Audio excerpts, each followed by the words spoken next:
Hello everyone, today we talk about the Ottonians and the Kingdom of Italy.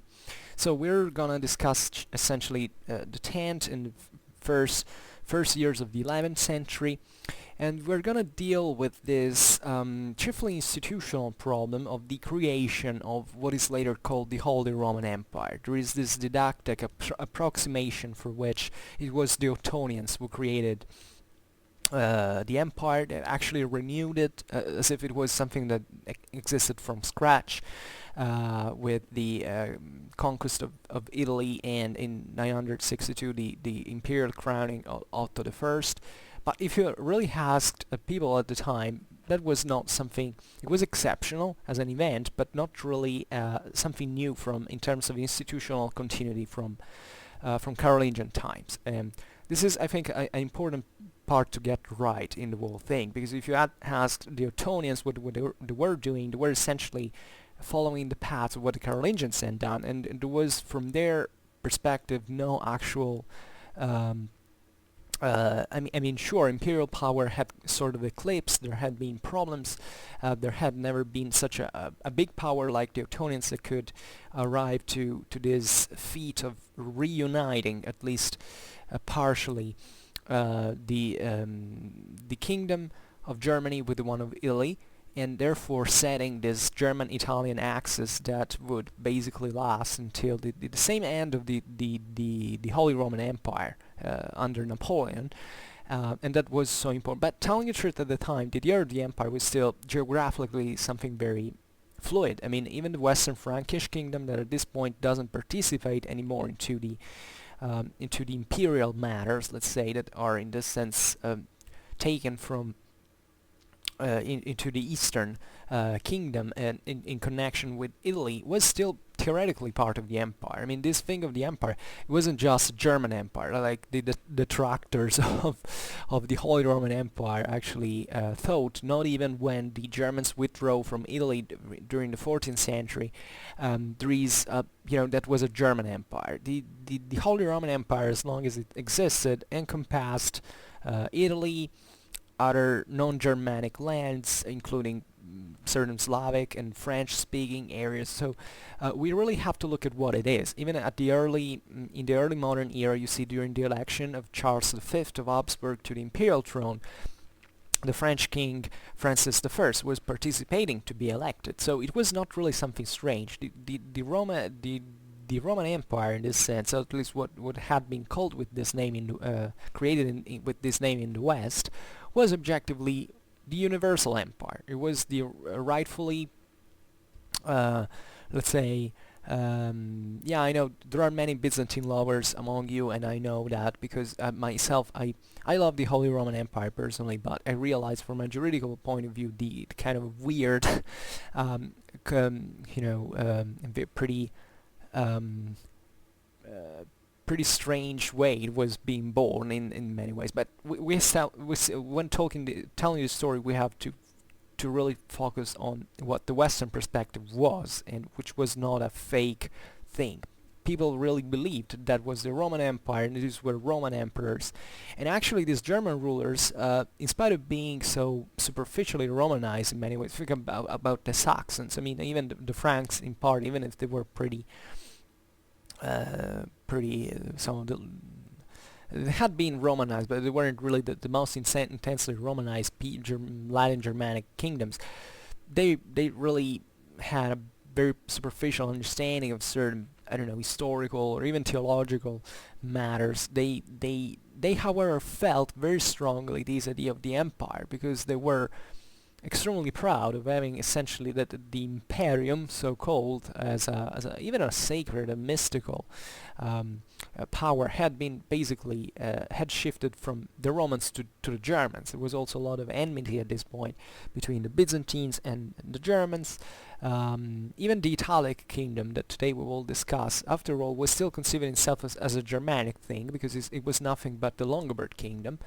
So even the Italians here that they spoke a Romance language and lived in, I don't know, they call themselves Longobards still. So this was a matter of pride, the idea that they belonged to a world that in this sense fitted fully into this post-Roman mindset, the integration of the Germanic element and the pride stemming from the military prowess of those commanders like Charlemagne and other and his successors to have seized power. In this sense, the Ottonians were why do we say the Renovatio Imperii? Because that's what they felt like. They felt they had basically brought together this huge part of Europe, of Central Europe essentially, encompassing Germany and Italy, and Italy was crucial of importance. Now we will see why for them.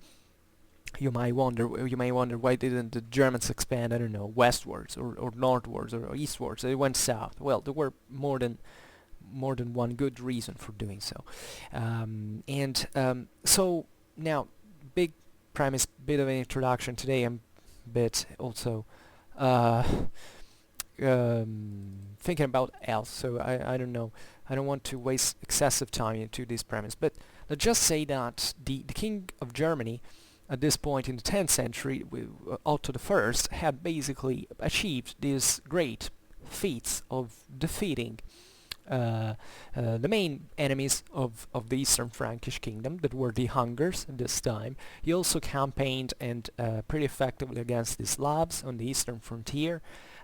He managed to incorporate, let's say, into the Ottonian these Ottonian domains, also partly those Franconian lands that were very important because were in Germany some of the most Romanized, and also the ones who bearing the name of the Franks, and kind of represented this imperial grandeur of the Carolingians that now was being say associated to the Saxon power, that instead was grounded at this very strong military tradition that the Saxons were quite proud of. By the way, it's ironic that the empire at this point had shifted from the Carolingians that had extinguished, at least in male line, to, among all the various multi-ethnical the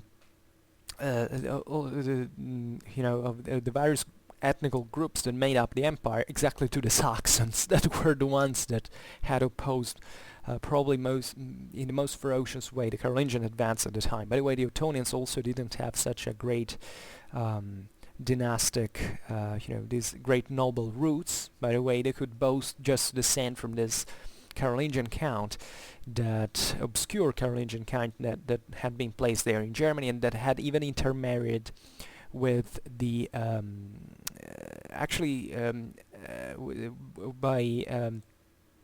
marrying, I think, if I'm not wrong, the daughter or however another a relative of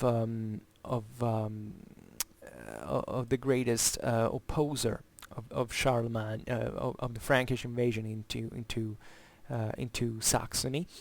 So they were really coming out of the blue in many ways. These were this young and energetic dynasty that, as it happened, had happened already with the Carolingians. I mean, had risen from a relatively obscure background, but now managed to also, by the way, with a very intelligent political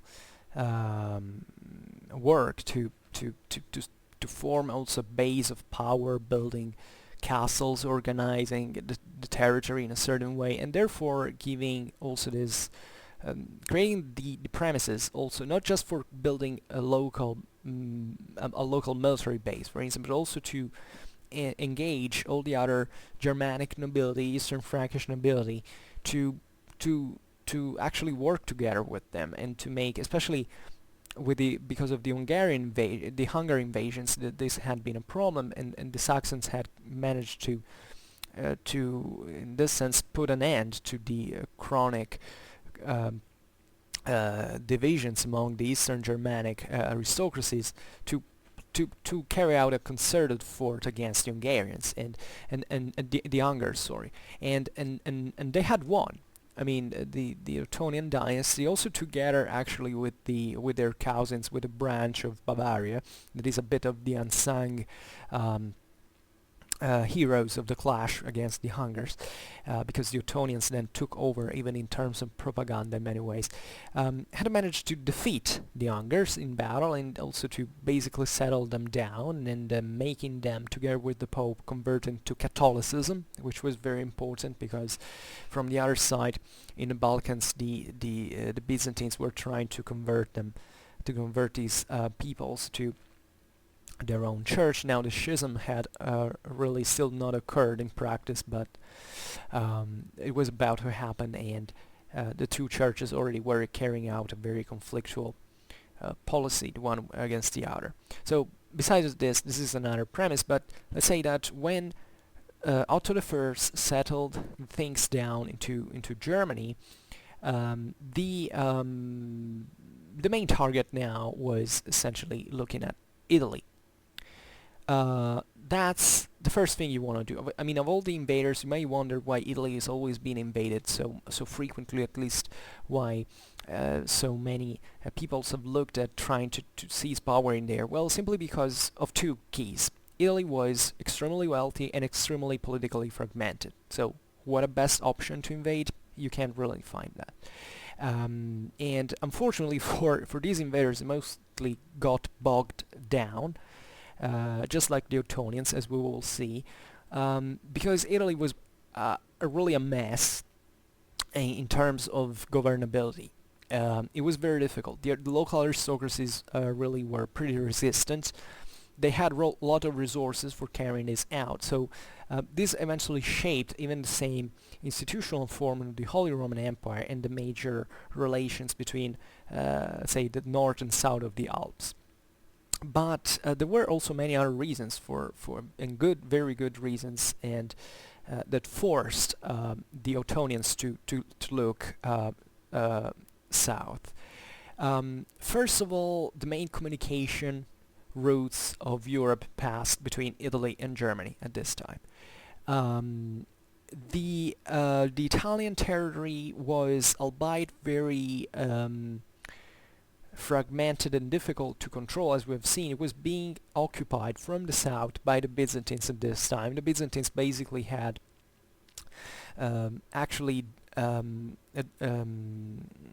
exploited the gap that had formed between the end of the 9th and beginning of the 10th century into the Germanic imperial power with the extinction of the Carolingians and therefore before the rise of the Ottonians to actually carry out a vast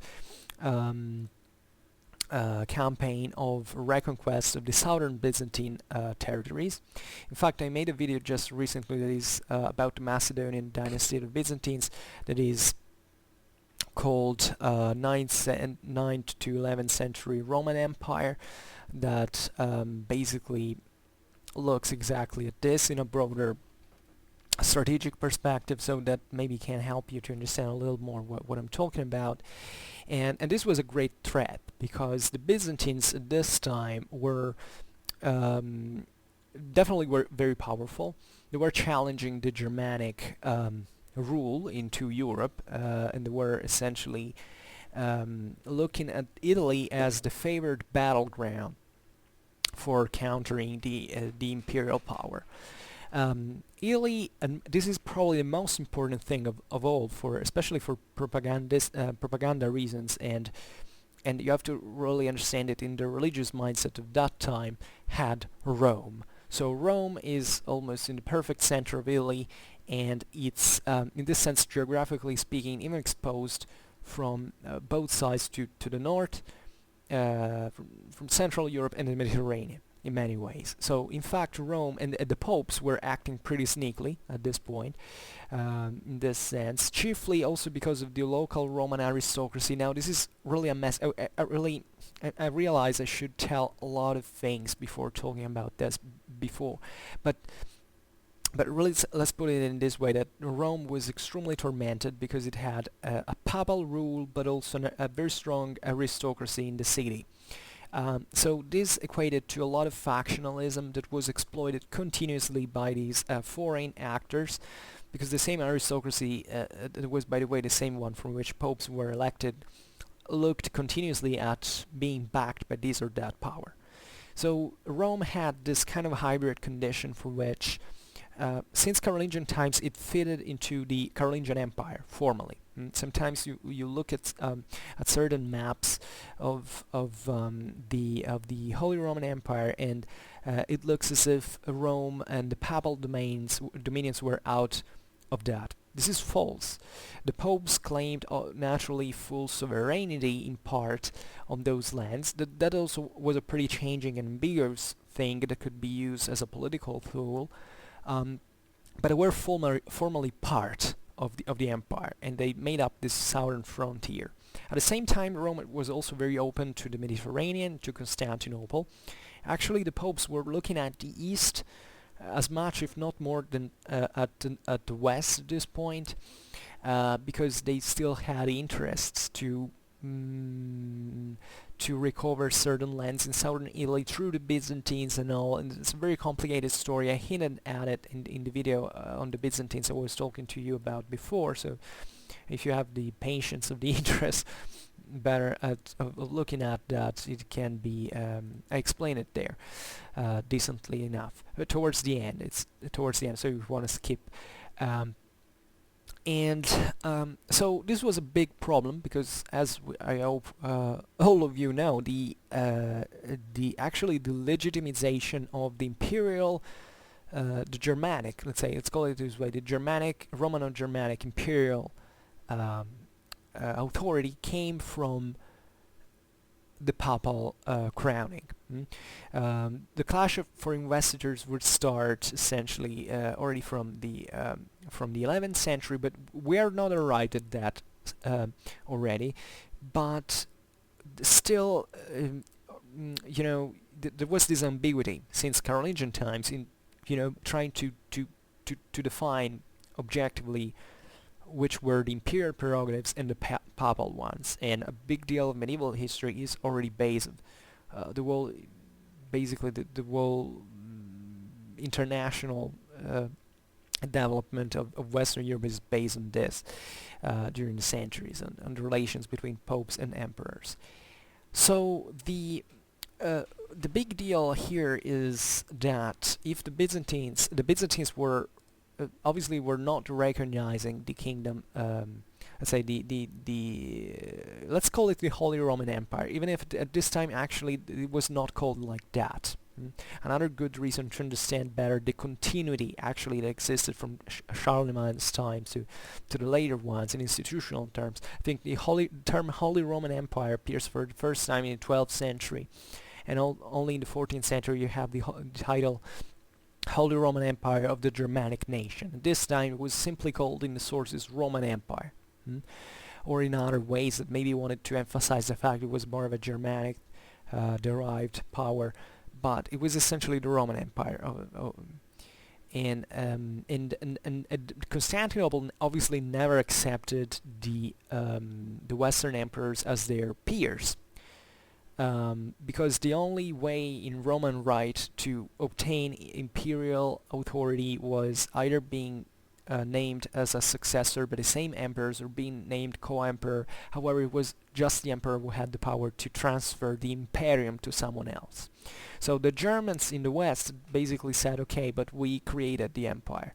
So the imperium has given to us by God, and we are exercising that by de facto. So this, by the way, triggered a lot of even of ideological, of political theory revolving around this.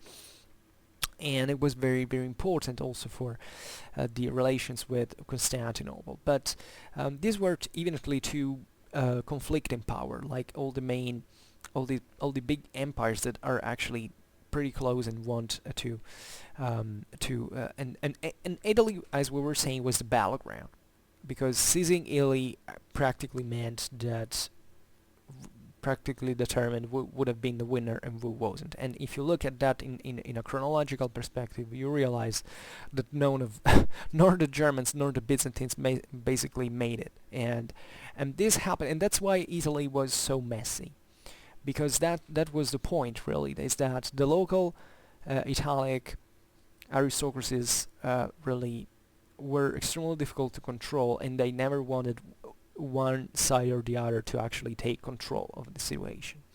even if they fitted into this, especially, to be honest, Italy fitted more, especially central northern Italy, fitted more into the Germanic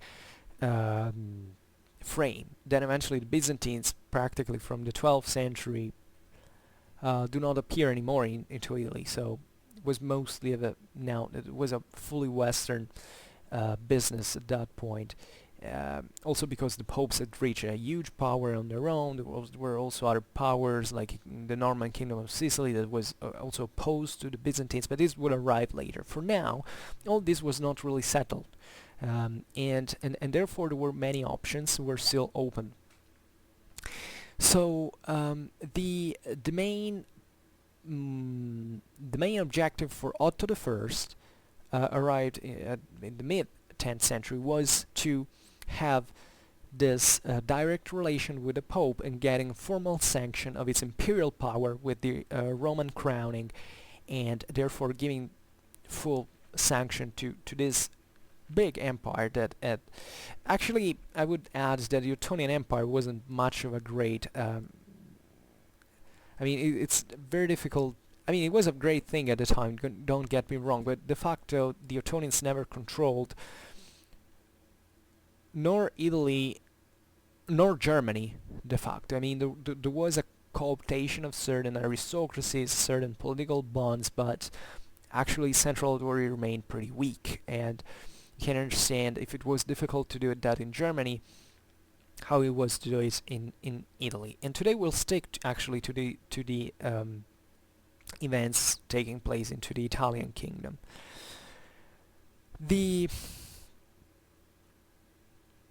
So what was the Italian kingdom proper? Because many people actually ignored that it was an actual Italic kingdom into Italy, and this was actually very simply the same kingdom that existed since the time of the Longobards. Before the Longobards there had already been kings of Italy. Odoacer was one, even though he was and Theodoric the Great was as well.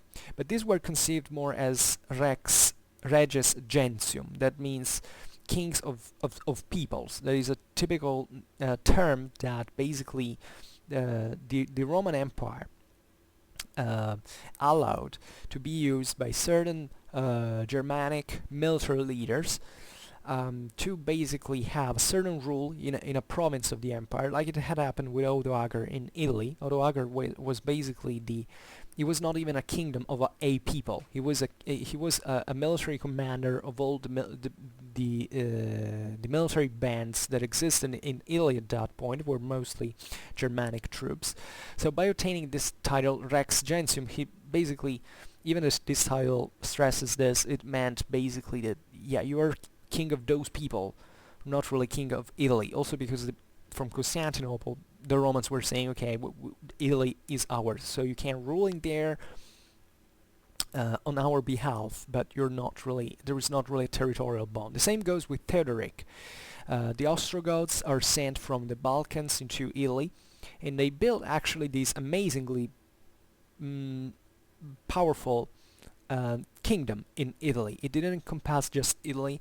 It encompassed also part of the Tyrrhenian islands, like Sicily. Yeah, I mean Sicily naturally is in today's Italy, but at the time it was conceived as such.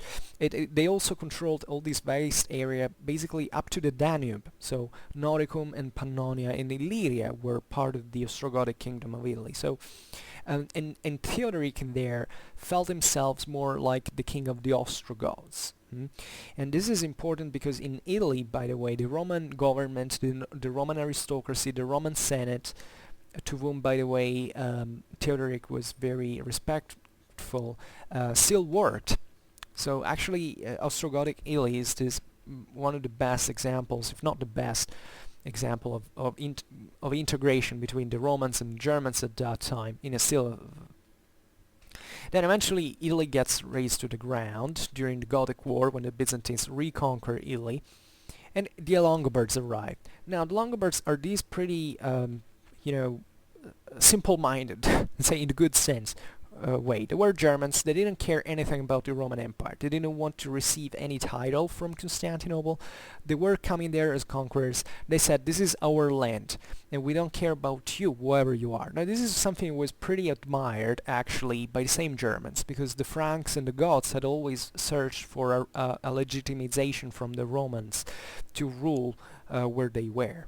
Especially the Merovingians had got the Vicariate of the Gauls. They had these imperial ambitions. Even the Visigoths wanted to create essentially a court that was a copy of the one of Constantinople. The Longobards said, we are kings of the Longobards. We don't have any Roman sanction. We came here by right of conquest, and we are Germanic, and we work as Germans.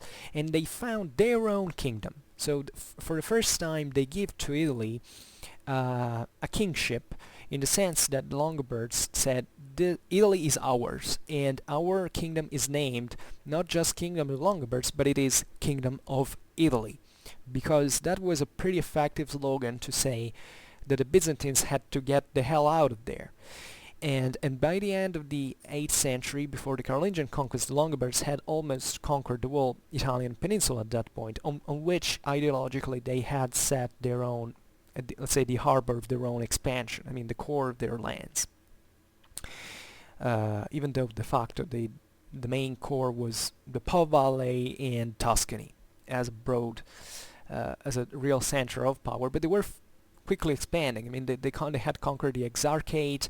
Southern Italy was almost entirely theirs at that point. So actually, it would have been interesting to see what they would have been capable of building there afterwards if they had not been conquered by the Franks. So what happens is that, by the way, this Longobard Kingdom of Italy is pretty solid. It's very well administered. It has all centralized power that is expanding. The Carolingians intervene into Italy basically because the popes called them. So this is the root of why, how eventually the Holy Roman Empire was founded, because this Romano-Frankish relation was something pretty old, dating back to when the Franks were still federati of the Roman Empire, and there was a lot of dialogue between the Frankish rulers and Papal Rome. So when the Franks invade Italy, they don't actually, the Franks highly respected the Longobards, and they said, okay, we conquered you, but we do not erase your kingdom, because it's a hell of a thing. In fact, the Franks took a lot in terms of administrative models from Longobard Italy, and it was a very important land for them, so much that the Kingdom of Italy remained as such, as an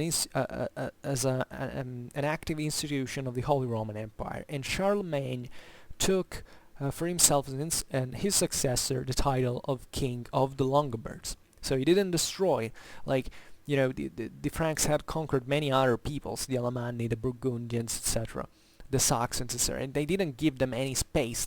Maybe the local aristocracies were granted this title of duchy, or but they were essentially certain, I don't know, you call them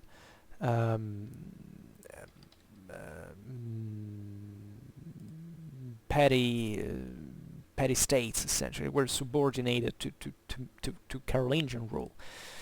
The Italian kingdom maintained instead this prestige. Also its administrative structures. By the way, Italy has had these cities, for instance. Differently from the Carolingians, Longobards had this capital with a palace, with a bureaucracies, with an administration. So, in fact, the Carolingian kingdom remains with the capital in Pavia at this point.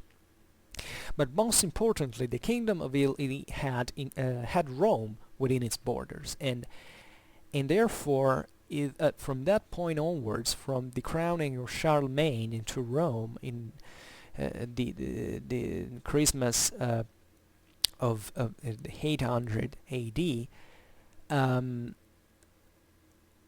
even if there was initially some ambiguity into this, but it was formally sanctioned as a tradition that basically you could obtain the imperial title only if you have taken the Italian crown and went to Rome to take the imperial one. because the idea is that if Rome lays within the Kingdom of Italy, in order to protect Rome and to be a worthy protector of the Papacy, also in Christian name, you have at least to rule over the whole Kingdom of Italy. Otherwise, then eventually things, especially after the collapse of Carolingian rule, kind of failed. There were lots of emperors that were elected actually within the same Italian aristocracy that didn't control the whole kingdom, but maybe some certain provinces of it. So, and we're kind of getting to that today, looking at these various pretendants to the Italic crown that eventually would have got the imperial crown. I think once there was even an imperial crowning without actually having been crowned Italic king, but I could be wrong. I mean, there was theoretically also in here there were all certain rituals attached. There was the Iron Crown of Pavia, so there were certain powers who couldn't control those Lombard lands, and still, I don't know, from Spoleto or from Tuscany, from somewhere else, they simply went to Rome and got this papal crowning. So again, I would like to have told more before than this, but I promise I will eventually be more detailed about this in other videos. So if you have the patience of following me now, but most of you probably already know these things, so I'm just saying it for the scrabble for those maybe I've never heard them. They need to have a clear picture of the wall. So within the Carolingian divisions, definitely the Italic kingdom had remained. We've seen the Francia was split in two, in the Western Frankish kingdom, then the Eastern Frankish kingdom, so roughly what they would have become known as France and Germany. There was a Burgundian kingdom as well. That was also a bit of an overlooked chapter in southeastern France, a kingdom that might have actually at this point in the 10th century might as well developed. At this time you have to think that everything was not really settled down. France might have not developed in the way we know it. Maybe the counts of Paris might have been wiped out at a certain point, and then maybe instead the Burgundian kings would have created something greater. At this point, everything had still to be settled, really, and even for the fate of Germany in terms of national monarchy instead of an elective one, you have to wait even centuries before that was officially sanctioned, even though, well, in the case of Germany that had already taken a certain path, but it was really about even the fate of the Ottonian dynasty that triggered that in part. So the real point also this moment is that the Italic kingdom was a sort of a was in a sort of feudal anarchy. At this point, the Franks had exported. The Longobards didn't know feudalism as such. They had some form of clientelism, but it's not. It's only after the Carolingians invade Italy and import Frankish feudalism that you find proper feudal elite in there. And so, with the collapse of, Italy had been part of this broad Lotharingia thing that was encompassed basically the whole central and northern Italy, and then it went to part of Burgundy and Flanders in Central Europe. So this channel between Rome and the North Sea. Then eventually Lotharingia is also another entity that basically was aborted almost immediately from a political point of view, also because there is no concrete geographical watershed between France and Germany in this sense. Italy instead was something geographically well defined. I mean, there were the Alps, at least the Po Valley, and then this Apennine Peninsula, that going southwards, really became blurred in terms of political affiliation, because by the way there was also this problem of the Duchy of Benevent, that was basically this Longobard rump state that had remained in there. I made a video just recently as well about the so-called Langobardia Minor in Latin, that is the southern Longobards. This is the title on the video that might interest you, that sometimes pledged allegiance to the Franks, sometimes they wanted to be alone, so concretely the southern frontier was very, very fluid. But in the Italic kingdom proper, so in central northern Italy, you find this, as we were saying before, this regional, better provincial scale powers that were, first of all, they were clashing against each other, but secondly, when there was an external power that wanted to enter in, they kind of all aggressed him, and so it was very, very difficult to make a way through Italy in practice. So there was also great political instability overall. This triggered into Italian society also certain characteristics. Also partly encapsulation was pretty dynamic into Italy because of this, and in turn increased political fragmentation. So there was this kind of weak monarchs that they made it to be put on the throne, to reach the throne, sorry, and to be crowned even, maybe, so this kind of formal thing, but they didn't have enough power to actually do anything. They could get an imperial crown, as we were saying. The dukes of Spoleto or the marquises or the marquions of Friuli got these imperial crowns, but they were confined to those powers. I mean, they were not really insignificant powers, as we have seen. They were capable of doing actually also very important things. They were also in very strong contact with the Transalpine lands as well, so there was a lot of international relations involving into this, and in political and strategical balance and all. However, singularly they were weak powers, and this is, so we're skipping also in here actually the end of the 8th and the very beginning of the 10th centuries that there are very important, telling the truth. By the way, Italy, we're talking at this time, at the time of the Saxon invasions. Now in the south, the Saracens had been, the Italian powers had managed basically to kick them out, at least from the Apennine Peninsula.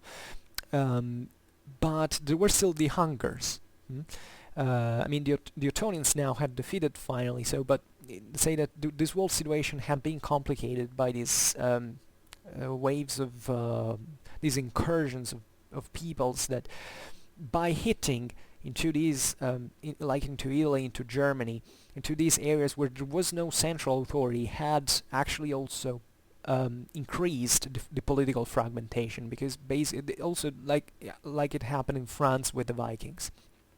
There were certain local lords that were basically granted a lot of autonomy by the same kings that existed in there, also there for political bargaining and all, to protect themselves militarily in an autonomous way, because it was extremely complicated now to put in motion a royal army.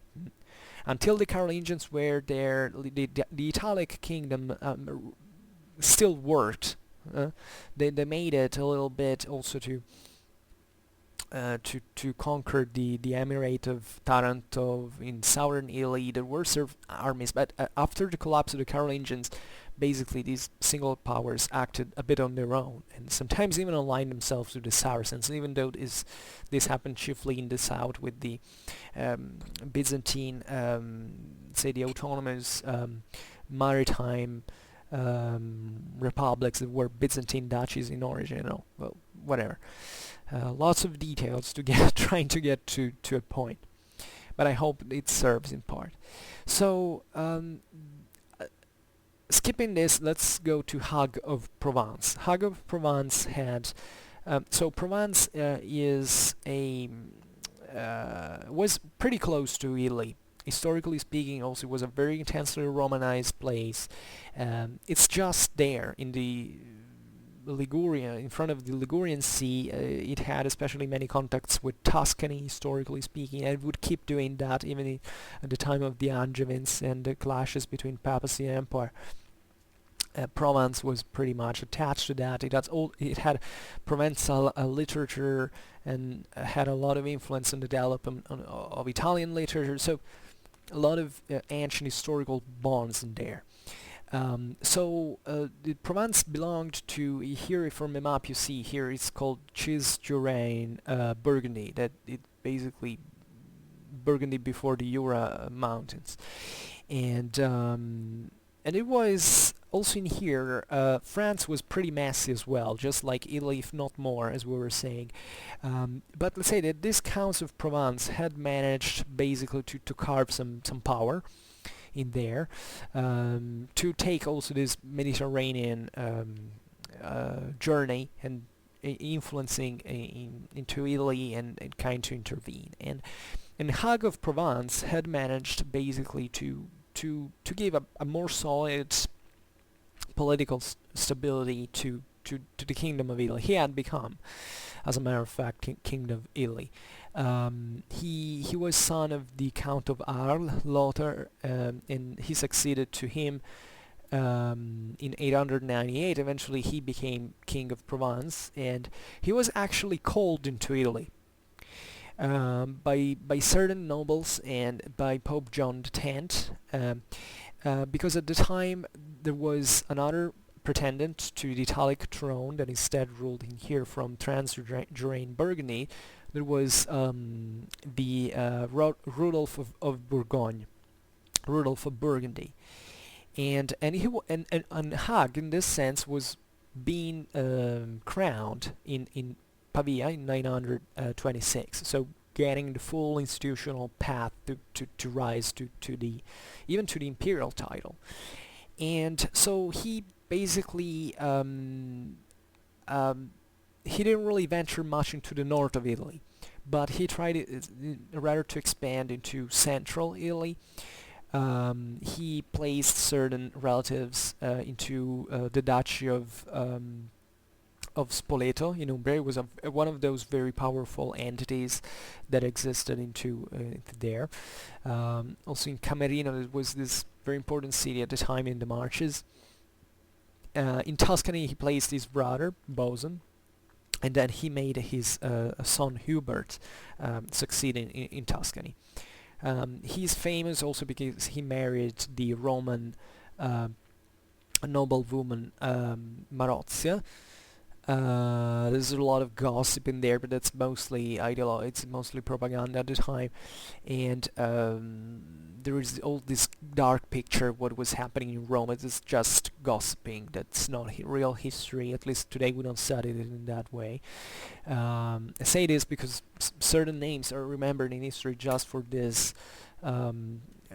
Relatively to this, of these women in Rome that controlled politics with popes, being popes' lovers, the so-called pornocracy. It's a bit of this myth that was created by Liutprand of Cremona, by the way, for all political reasons. It was all that complicated. But let's say that he tried to basically, Hugh was trying to seize power in Rome, but eventually he was kicked out by the son of the same Marozia, Albericus, and he fled Rome, and he never managed to influence that again. And at this time he also had problems in France, because he, in order to gather forces, he even ceded certain properties he had across the Alps, in order to stamp the rule of influence into Italy. Then he associated his son Lothar to the kingship, and he married the widow of the Burgundian king as well. And while Lothar was his son was marrying in turn the daughter of this widow, Adelaide, that will be important later, because she will become eventually the bride of Otto I, and it triggered his intervention into Italy. And but eventually his power kind of collapsed, and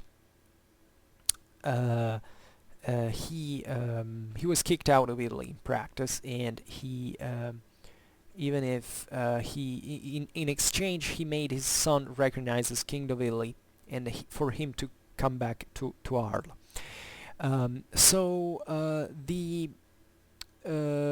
His son Lothar II was this other king of Italy, and we actually know very few about him in the first place. And he died, however, pretty early, in 950 in Turin, and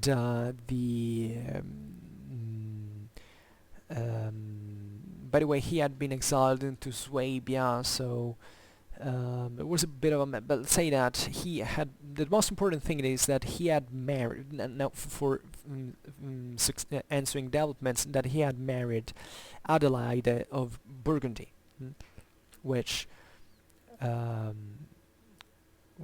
is probably the most important thing at this point. He, at his death, the king, the crown, the royal crown of Italy passed to Berengar II. He was Marquian. I don't say Marquis because Marquis is something later that pertains more to the full feudal age. At this time, the title is from the Latin Marcio, genitive Marcionis. So we even in English we try to, let's say, in other languages we like to better say Marcian rather than Marquis, because that's something more canonized. At this time the terms were quite simple. They were counts and Marcians. The Marcian was at the head of a certain district that was more of a military thing, because it was usually a frontier area. That's the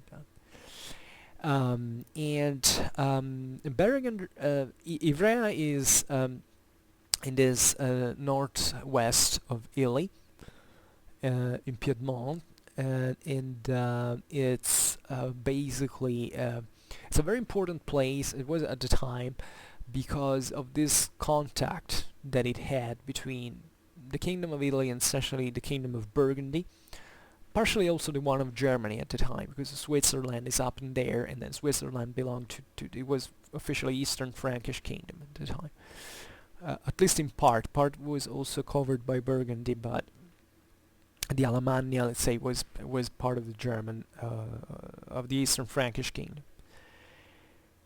And at this point Berengar II was pretty much opposed to the widow of Lothar II, Adelaide. So Adelaide was being bullied by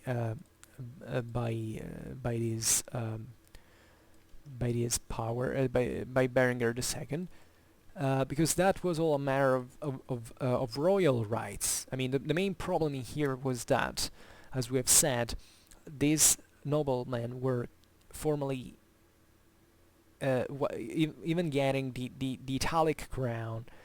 They didn't control the whole kingdom, but they still aimed at that. So whoever was in their way was obviously asked, like, I'm the king of Italy, I have these public rights, so whoever you are, you're my vassal if you are an Italic nobleman, and you owe me certain things. So actually Adelaide was even imprisoned by Berengar II, because she was saying, I'm the widow of the former king of Italy, so I actually have the crown as well. I mean, and I'm really the queen of Italy at this point. And she managed to escape, and obtaining the help of Otto I. Now, there was a pretty amazing goal to achieve, because you have to think, even in Germanic culture, this fact of women to be mistreated, that women have a great importance in the Germanic world, and they there is this stereotype that is triggered, by the way, by certain very deep and serious miscomprehensions of how Germanic and Roman laws were. That is, people say that Germanic women were freer than the Roman ones. Absolutely false. This is absolutely false by any standard which you study these laws. It say that they were important. People confuse the fact that in Germanic world there were less laws to, to that equates to more freedom. As a matter of fact, it's mostly the contrary, because there were certain traditions that kept going on, and we know from Germanic, right, that women weren't excessively, they weren't free at all, but still they were very important. Now this is something for us, it's really difficult for us to understand today, because we equate importance to rights, to freedom that are granted. At the time it wasn't really that way. But vexing a woman in those times, also for this proto-chivalric mentality existed, were starting existing into this post-Carolingian European aristocracy, was the idea that a woman has to be helped by a man, and that it is even a shame that she is mistreated by her men in this sense.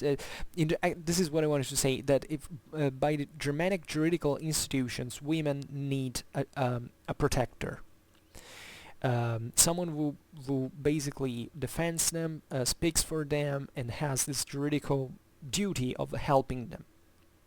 So this was a major international play, as you understand, and Otto I makes this show off by saying, okay, this is right, I need to enter Italy.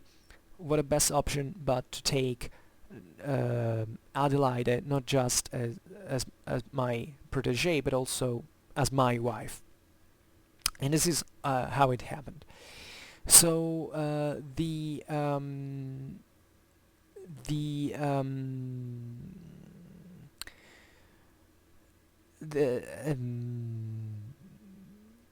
this was the reason that Adelaide, in this sense, felt that her royal rights had been usurped by Berengar.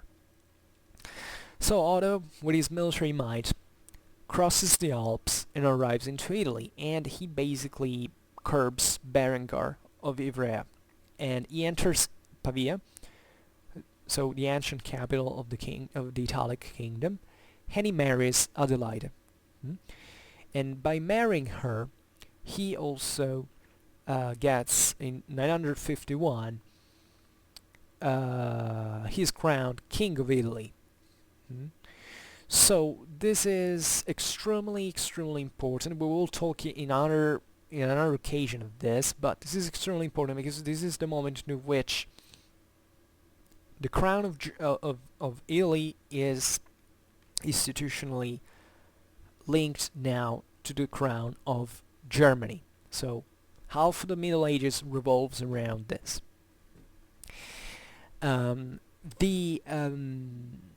So at this point, actually, Otto came into Italy several times.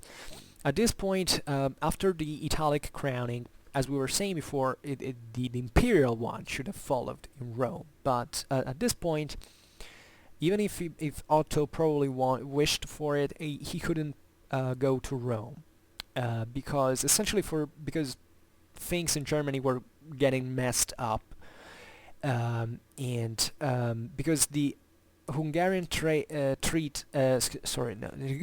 Hungarian threat hadn't still be fully erased.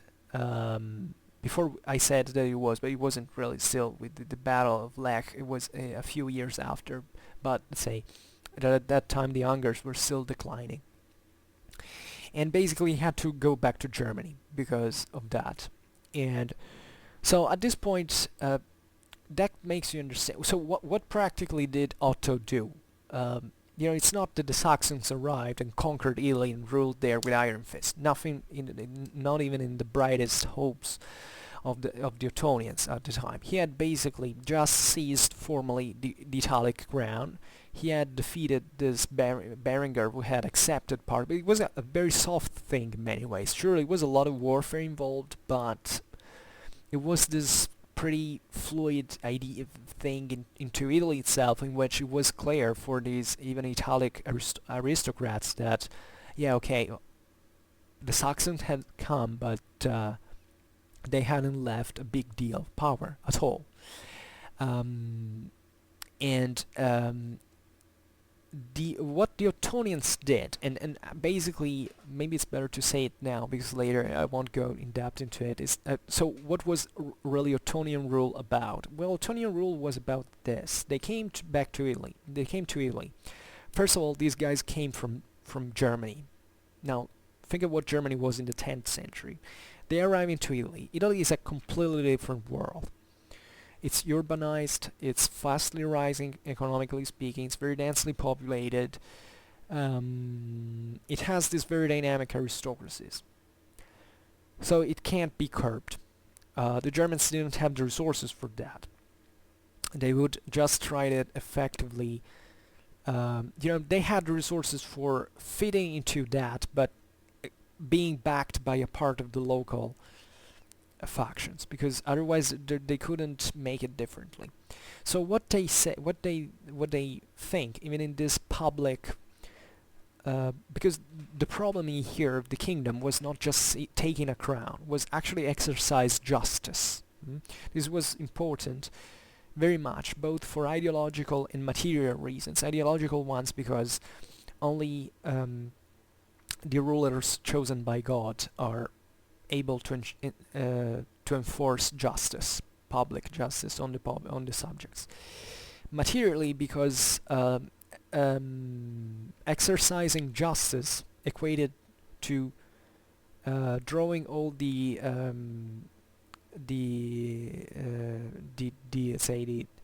revenues that came from its exercise, plus the other fiscal things about ruling land, and but that also corresponded mostly to a big degree of also bargaining with the local powers. So what the Ottonians understand very cleverly, by the way, is that the feudal aristocracies are kind of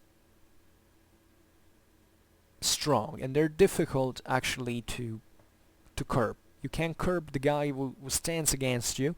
At this time, the Ottonians had the best military in Latin Germanic Europe, so they could defeat in open field someone. But the whole, the more they made a headway into Italy, the more basically the whole aristocracies would basically concentrate against him.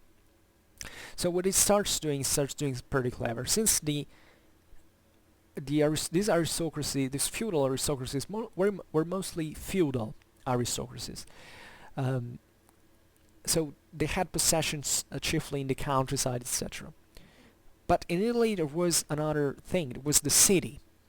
Now these feudal lords also had influence into the cities, of course, but the cities were at this time ruled chiefly by other aristocrats. Who were the bishops.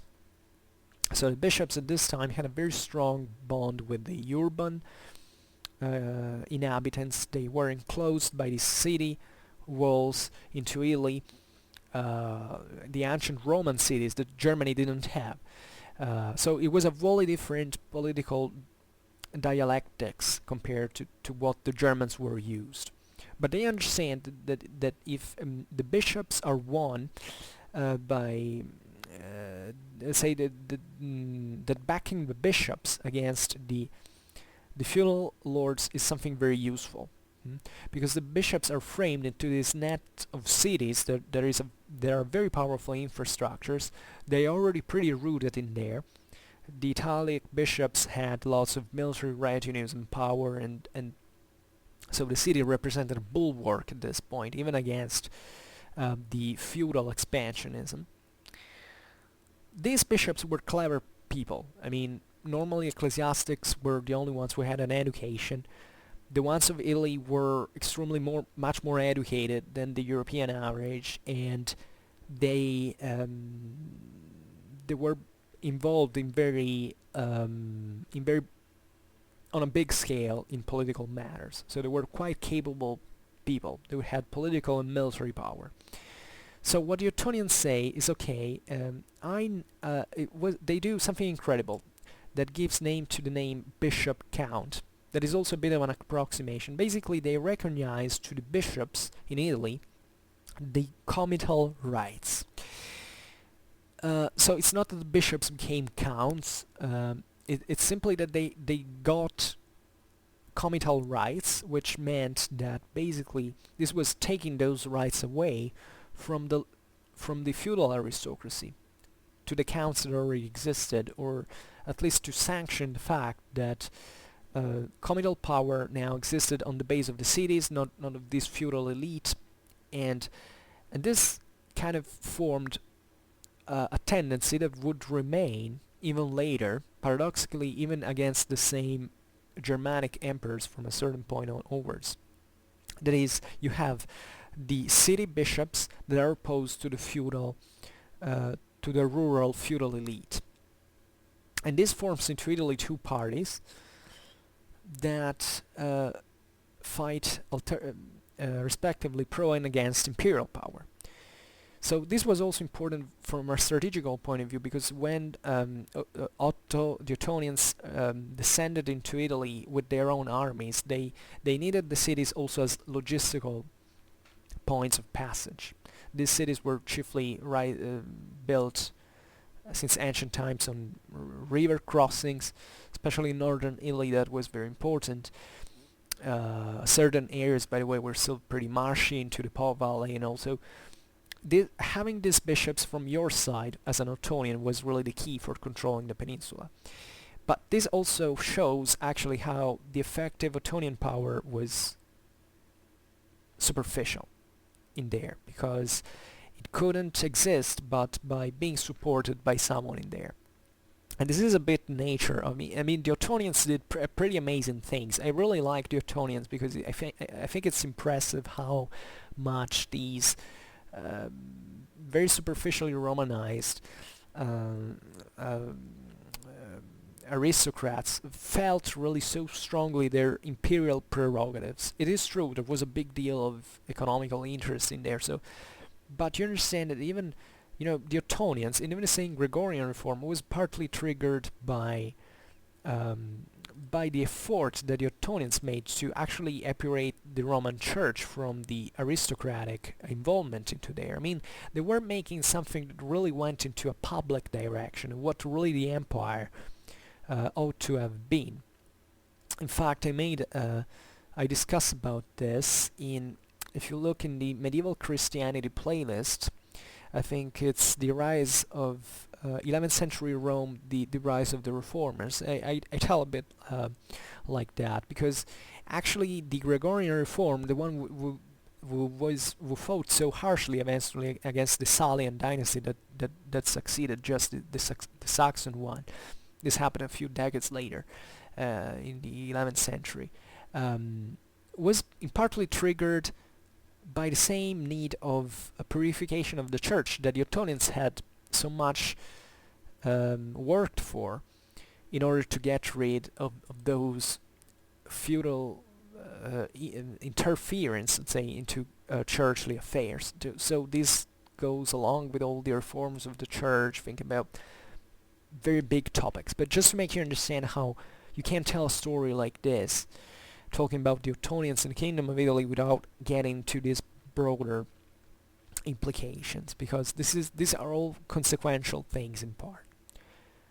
So skipping, so I hope the situation was clear, and you have to understand that also the Ottonians didn't control even Germany. Like, they had this mostly in the north into Saxony, of course, and Franconia, this area. As you see from the map, they also tried to expand it, especially eastwards across the Elbe, so fighting against the Slavs and Christianizing, because those lands were still pagan, founding dioceses that were in this sense the base of the local government in many ways for non-existent cities, non-existent something else.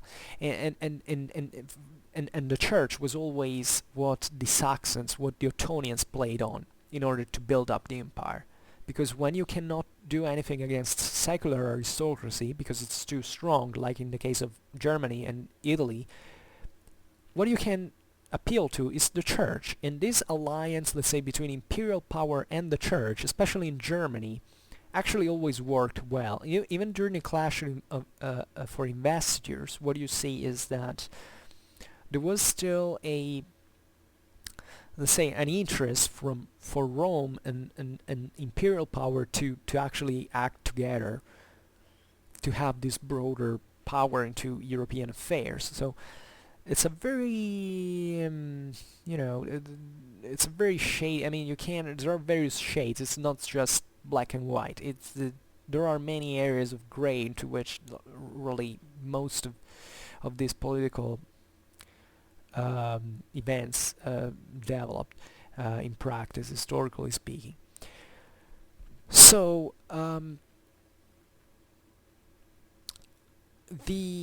by the way, there is another problem. There is another great question that was posed chiefly for the Hohenstaufen later in time for the Swabians. That is the fact that the German monarchs were often out of Germany. In their Italian journeys, basically they left Germany alone. So the local aristocracies had a lot of time even to organize eventually to create problems to the royal power, since the king was always into Italy and fighting and trying to do something like that, which by the way tells you how important Italy really was for building an empire at that time.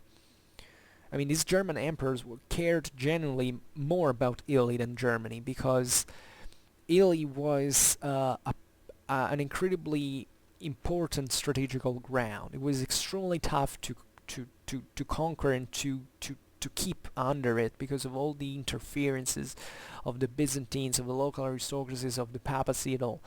But once acquired, it might have really been the base for creating a universal empire, and that's why Frederick I went there, why Frederick II thought, and letting progressively Germany falling into and the German monarchy also declining. If these German kings had actually worked historically to build up a German national monarchy, let's say, then they had all the resources they had. They surely would have achieved. We would have had a German national monarchy just like in France or England, but they wouldn't, because they still thought that Italy was worthy, was more worthy than and could have grant them really a greater power. And they were right, even though they failed by miscalculation. I mean, who knows? But there were really certain moments in history that, if you consider them, even certain battles, certain other, even dynastic events that made the story take another path. But objectively, there were chances for the Holy Roman Empire to really create something much bigger than what achieved, especially up to the 13th century. This was feasible in many ways, and it wasn't done. So, not thinking of this, you shouldn't think of these German monarchs as kind of dreamers that really thought into this Mediterranean,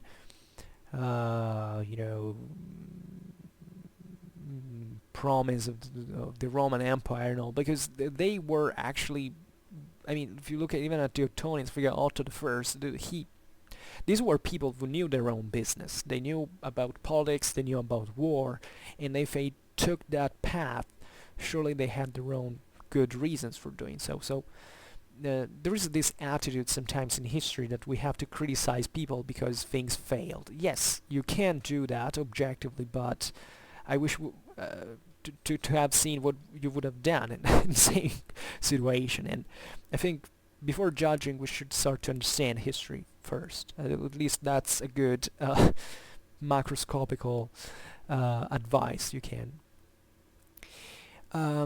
So as we were saying that, the Ottonians were essentially counting on the ecclesiastical functionaries in Germany as well during the absence during their Italian journeys, In Germany there were many powerful bishops as well, just like in Italy.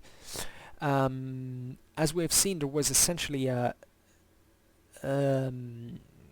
not surprisingly in this sense, that the most powerful bishoprics of Germany were along the Rhine, so they were actually into the most important Roman centers that had existed in Germany. So that the cities of Trier, Mainz and Köln were the most important, and would remain even with the Golden Bull in the 14th century, the three main ecclesiastical electors, and their importance dates back even to this time, because evidently they had this huge power. They controlled important cities, they controlled the Rhineland traffics, and plus within the Ottonians, while expanding the German frontier in the east against the Slavs, appointed new bishops to basically create new bishoprics and working as their own functionaries essentially in there. There were also many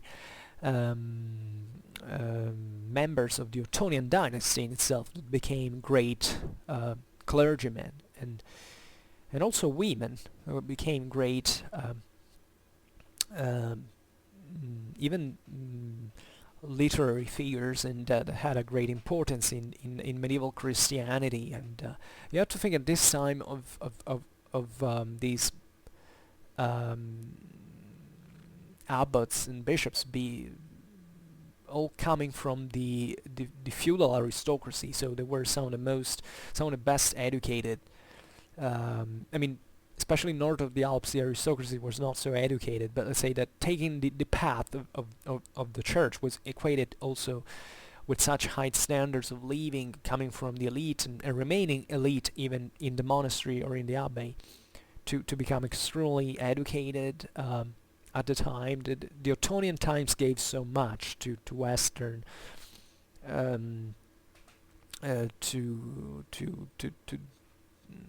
to Western Christianity in terms of artistical and literary production. I mean, these centers were so very important, and in German history, bishops and generally speaking ecclesiastical power always maintain a great prestige, and it was always deeply involved into the political and even into the military affairs. This is important to bear in mind. So, and also in Italy they began to do that. I mean, they first of all, the Ottonians progressively expanded to Italy. Now we're skipping this because the video otherwise gets too long, but the Ottonians eventually managed to be recognized at least as monarchs in the Italic kingdom, and they begin. There is a great advantage with bishops, that differently from the feudal elite that was considering their public prerogatives as hereditary at this point, the bishops didn't have this. So when a bishop died, you could replace him with one of your faithful bishops, your faithful functionaries, let's say. And that's what the Ottonians start to do into Italy to acquire power. And they start doing this, and this starts producing problems, including the fact that obviously the local aristocracies didn't like that, because, by the way, the Ottonians started to place German figures in there. It wasn't much of a problem, the fact that they were German in itself, they were foreigner. The problem is that they were coming from another milieu.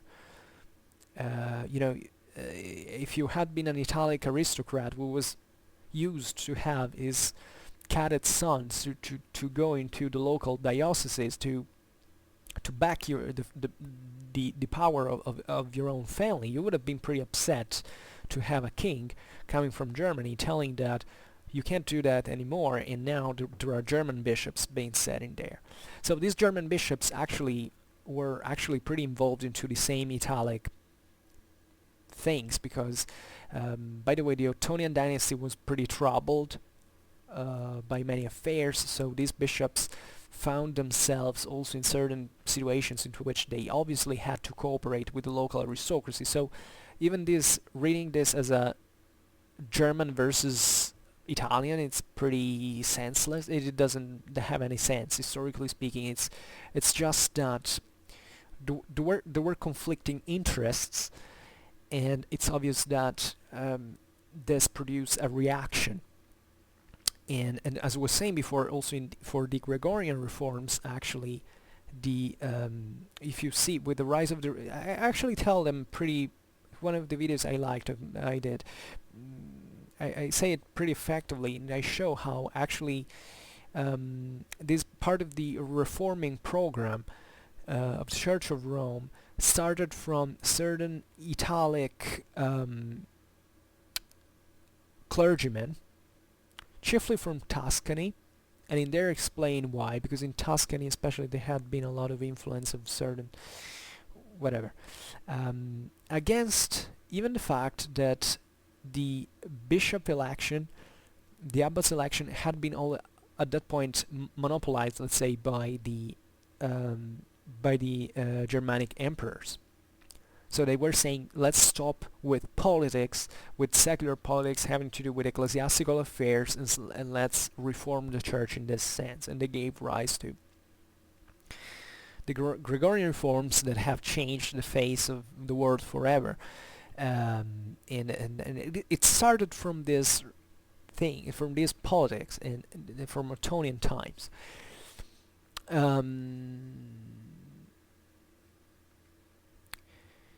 So what else can we say?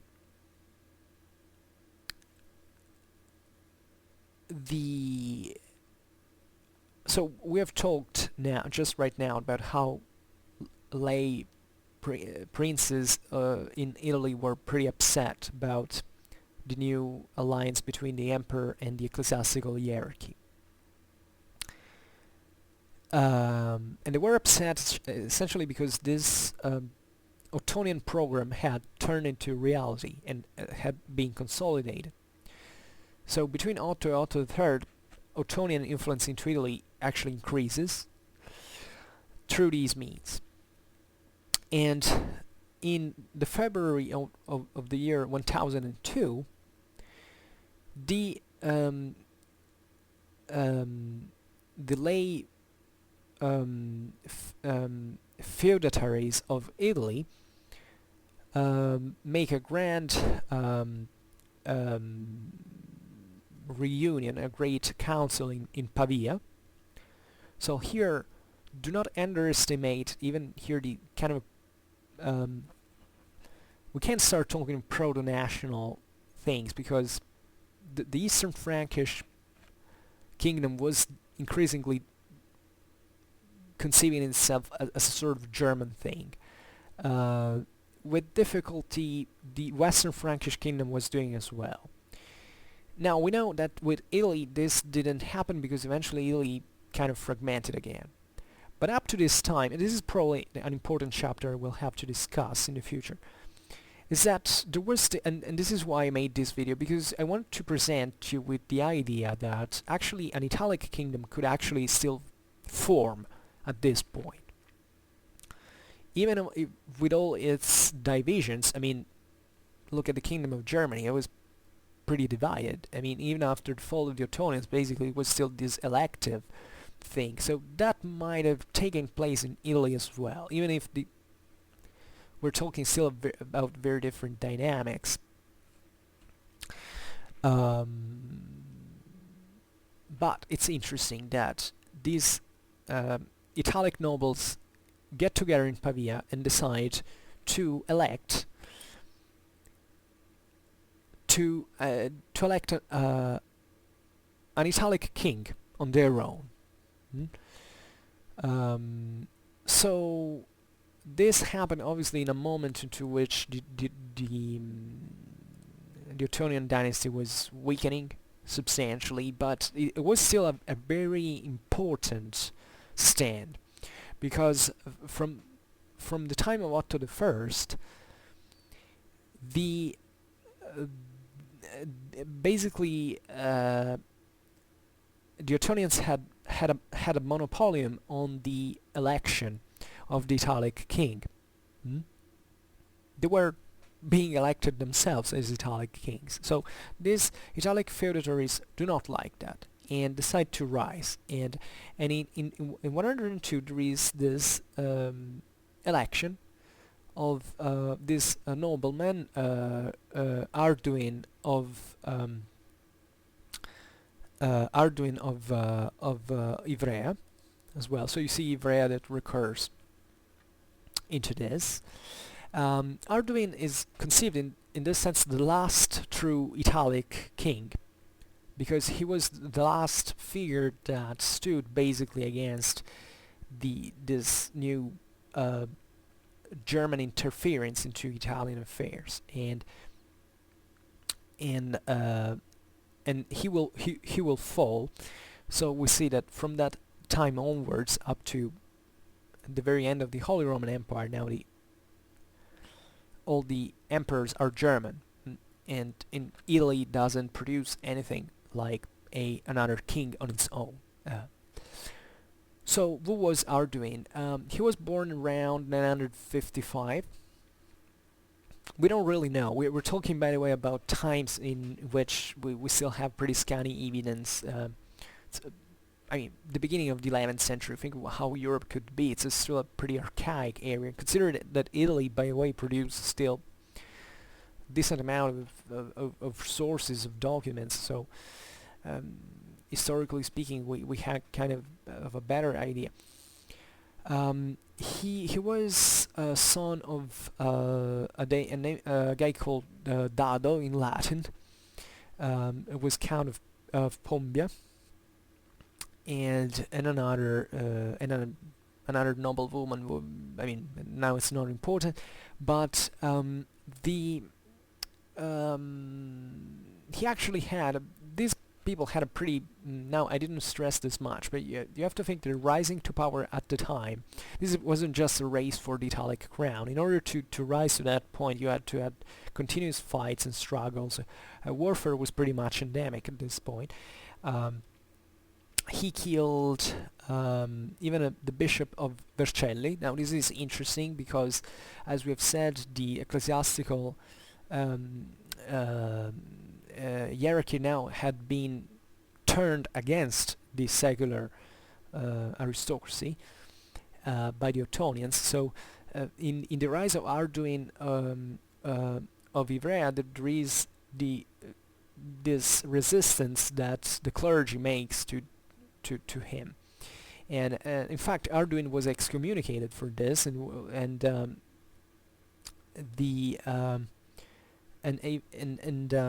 it's this moment actually to which he also manages to be crowned as king of Italy, and the Ottonians at this point, they were reduced to Henry III. That was basically the Bavarian line of the Ottonian. He was the great uncle, I think, of the Otto III that had died, and he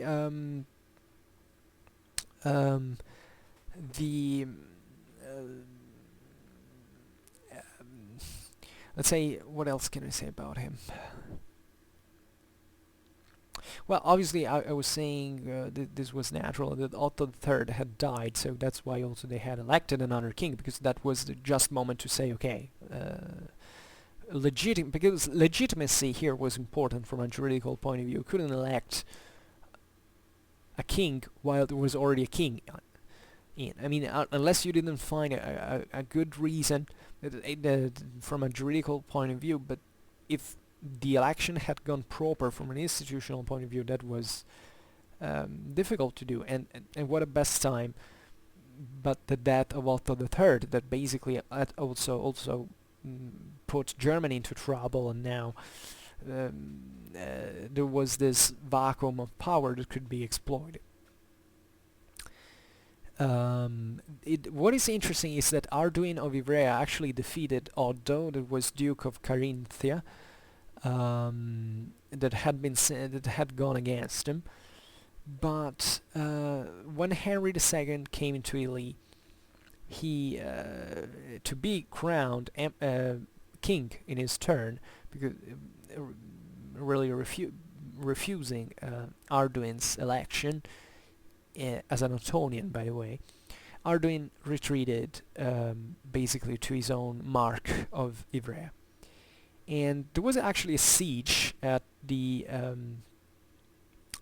fortress of Sparone, where where basically he withstood and reacquired a prestige, especially into Western Italy. And this triggered, in fact, so this is important also, that these these Italic aristocrats weren't fully defeated. I mean, the Ottonians really were content just for saying, okay, that they formally refused they refused the title, and that this allowed themselves to be crowned. But they didn't have effective means to wipe completely these guys out, at least if not in repeated expeditions. So basically, Henry II comes back a second time into Italy, at this point to be crowned emperor, because he had just got the royal crown, and now he went to Rome in February of 1014. And on this occasion, the partisans of Arduin made a revolt broke out. And this revolt gathered around Arduin, and the whole northern Italy joined in basically together siding with him. But the whole thing was reversed by first of all the opposition of Boniface of Tuscany. That was at this point another major player into the Italic scenario, and he was a Marquian of Tuscany, and by the Bishop of Milan, Arnulf. That Milan was, in this sense, was a very important urban and ecclesiastical center. So the Bishop of Milan was another of those who sided instead with the Ottonians against Arduin and his secular power. And Arduin also got sick. So this was another very important and very serious business, because it wasn't just about leading an army yourself. It was actually that in order to be elected as a king, you had to be physically fit. So a sick pretendant to the throne was a perfect good option to basically render that election void. And this happened with other peoples. For instance, for other characters. For instance, the father of Frederick Barbarossa in the following century didn't make it to the imperial crown because he lost one eye, and that was a moment in which the same person realized that it was impossible to be elected. So it was better even to be pretty complacent to the other side, to maybe gain some space even with political bargaining and making things easier for his family, as it would happen, because his son eventually became emperor himself, and his brother first. The whole thing, basically, this Arduinian revolt against the Ottonians,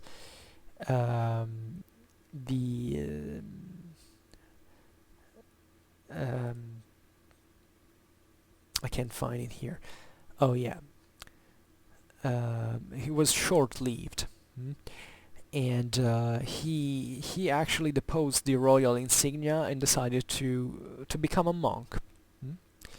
So he eventually died in the Abbey of Frutuaria in the same 1014. So think even about the biological conditions of these people. I mean, I think at that time it was pretty easy to understand when you would die. I mean, when health started declining, was a bad sign.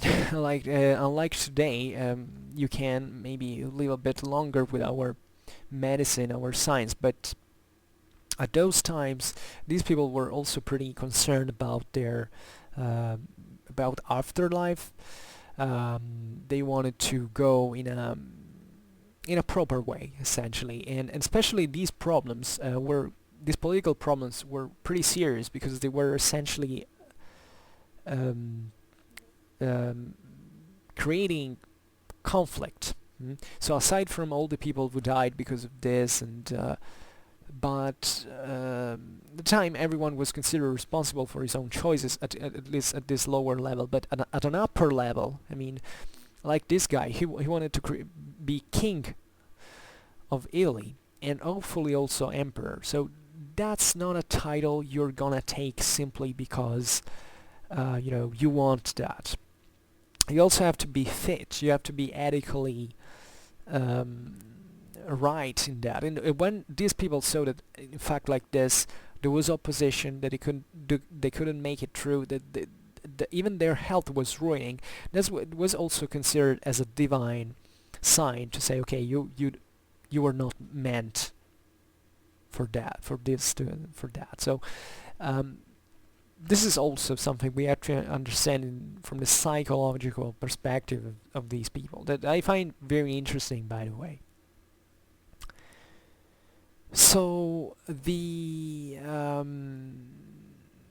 same goes for the Ottonians, only in truth, because the Ottonians had always struggled against Italy. Otto III had, I mean, the whole Ottonians actually struggled into Italy. The Ottonians they were.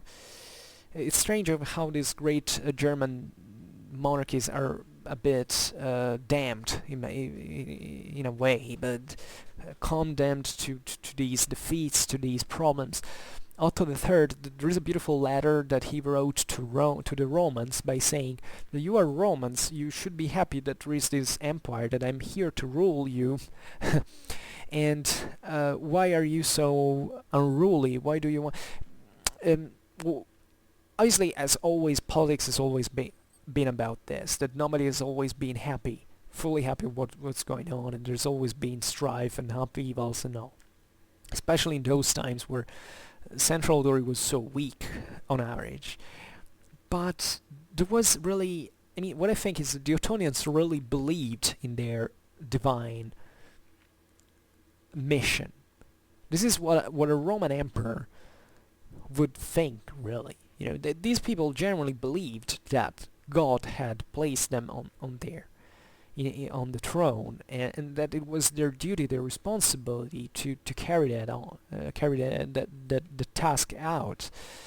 And so for our secular mind, it's pretty difficult to understand how the two things could really coexist, especially considering all these interests and worldly problems, like of power, basically, in nature. But the Middle Ages, I think, have to be read a bit in this way too, because ideologies are really, really important, and they often are backed, by the way, by certain, say, structural factors.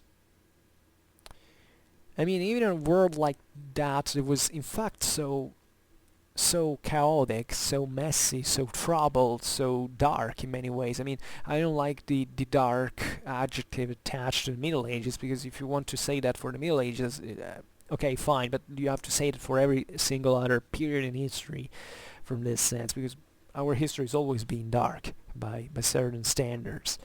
But what I mean is finding this idea of purity, of light, of justice, of order, was really something that people looked at with desire, with there should be a justice of some kind, especially if it is sent by God through these earthly, let's say, figures. I mean, let's try to build something together. This is, I think, really a very important thing in the Middle Ages, like understanding that the idea of how important how important justice really was. Justice, in this sense, both in religious and administrative terms, that really compenetrated each other in these cultures so much. But whatever. Now, this was also another excursus. Just for saying is that there were a bit. The Ottonian dynasty kind of fell eventually. So with Arduin and even Henry II and Otto III chiefly, there is the death of this ideal of the Renovatio Imperii in some measure. Because eventually the clash for investors would start, and that was like the greatest trouble for Holy Roman Emperors eventually, and it was never solved in practice. And it stemmed the expansion of the empire, it brought all the consequences that we know. So, but it was a world that was ending at this point. And but at the same time, even the fall of Arduin brought to an end to the adventure of this Italic kingdom that, in spite of its troubled events, had played an important role into the institutional frame of the empire, and that would keep doing so, because Italy remained with this function attached of being essentially the kingdom the emperors had to take, the Western rulers had to seize in order to obtain the imperial title. And it was wanted by God. It was an old tradition followed by, in fact, these prestigious dynasties like the Carolingians, the Ottonians. It was important because of the papacy, the role of the papacy. It was important even as in competition with the Byzantine Empire. It was important because in a world like that, ruling over such extended territories really also meant a lot. It equated really to something that went beyond mere material thing. It really showed in front of the world that you were capable of doing that for some reason that had evidently been decided by the divine plans. And this is the moment to which finally, basically, Germany and Italy always remained attached into the Holy Roman Empire, and that they would essentially influence each other's histories for arguably up to today, because partly of what it is our European history actually stems from this cooperation that existed at many times between so because of the Holy Roman Empire geographically meant, so from Denmark to Rome, basically. So this thing in Central Europe that crosses Europe in the middle, and that has always been so. I'm saying up to today because think about, for instance, what the Holy Roman Empire was during the modern age, for instance. I mean, Italy and Germany were considered the so-called weak areas of Europe because basically the major powers were forming either in the west or either in the east. So Germany and Italy became the battlegrounds of, I don't know, the 18th century battles, of the 16th century wars. Forget the 100 Years' War, think about all the wars that were fought during the 18th century. They were fought mostly over and in Germany or Italy. Into Germany put also Flanders in this sense, even if then the United Provinces had split from the empire. That is a remarkable thing. It was the actual only secession. This is interesting, for instance, if you consider about it, that Italy never seceded from the Holy Roman Empire. It was always involved into it. actually the Italian aristocracy has always had a lot of interest in participating into Habsburgic international politics. They also covered very important roles, both political and military ones. And all the major powers historically at that point were interested before colonialism, essentially, to see, and even after colonialism, was in seizing Italy. I mean, up to at least up to the end of the 17th century, Italy was the wealthiest country per capita in the world, and even during the 18th century, it was pretty wealthy. So it was being so divided, not having such basically no central rule, and being this cluster of states.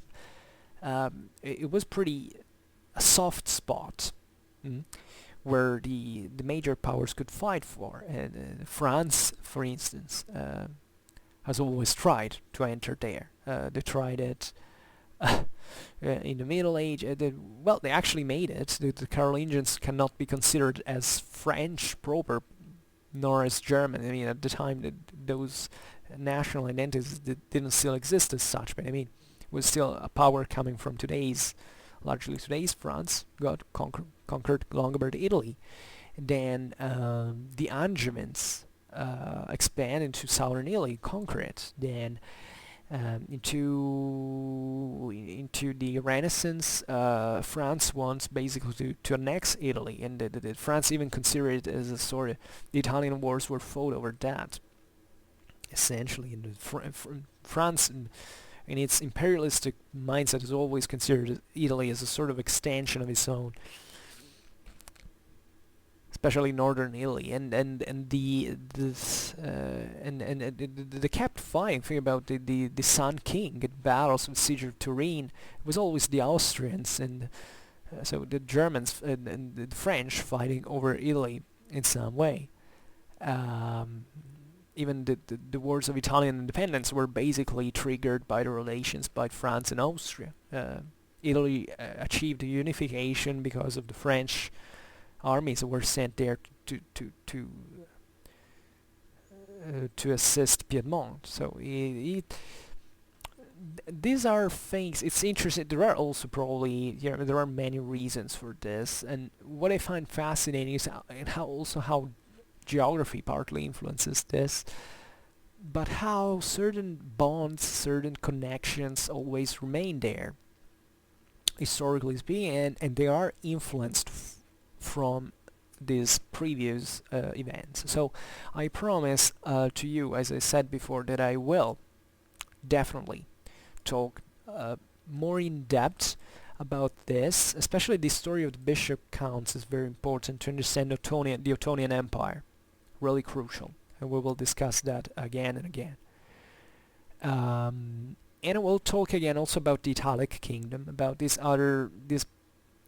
smaller, let's say these, looking perhaps a bit more in depth at how these Italic aristocracies worked. And I'll do also with the German ones, and with the German ones I already did that a bit, because I was pleased that there was a follower some weeks ago that told me, I'm so happy you talk so much about medieval history and that you have this BS for Germany and Italy, because I like them a lot and I think they are overlooked, and I agree. And that's the reason why I talk about them so much. So I want to thank that user. I don't remember the name, sorry, but I think we can't really look at the Middle Ages as just as a... I don't want to get too critical now, but let's say there are certain areas and times that into popular culture have the first place for apparently no reason. I mean, here we are in the 10th century.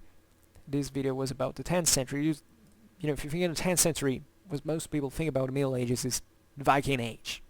As if the Vikings were everything that happened in Europe at that time. Well, as a matter of fact, I think that what was happening between Germany and Italy was a bit more important, also because of the size of certain...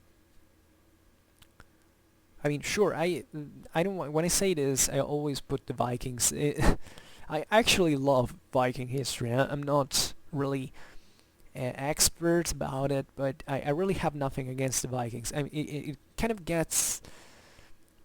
I'm kind of annoyed to see even how the same Vikings are treated sometimes. Because people fill their mouths with this word Vikings, Vikings, Vikings. But if you actually look at what people think about the Vikings, they're even distorting. I mean, they're not really rendering a good service to their memory. They're not telling what is really fascinating about the Viking world, and going deeper into it. It's as if there was this obsession for, I don't know, for these individual warriors and all, without considering actually the civilization behind these political and military organizations. In fact, I don't talk often about Vikings, you have seen that, but when I will try to stress this, because even I think that all this attention in popular culture towards the Vikings is not really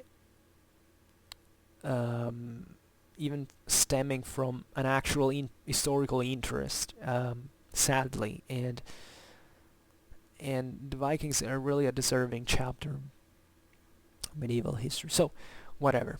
Today I wanted to make a small video. It turned out to be one of the longest ones I made, and okay. And I just hope that you enjoyed it. And if you did, I say it all the times, please share it. I don't say I say share all the times, but it's not really about.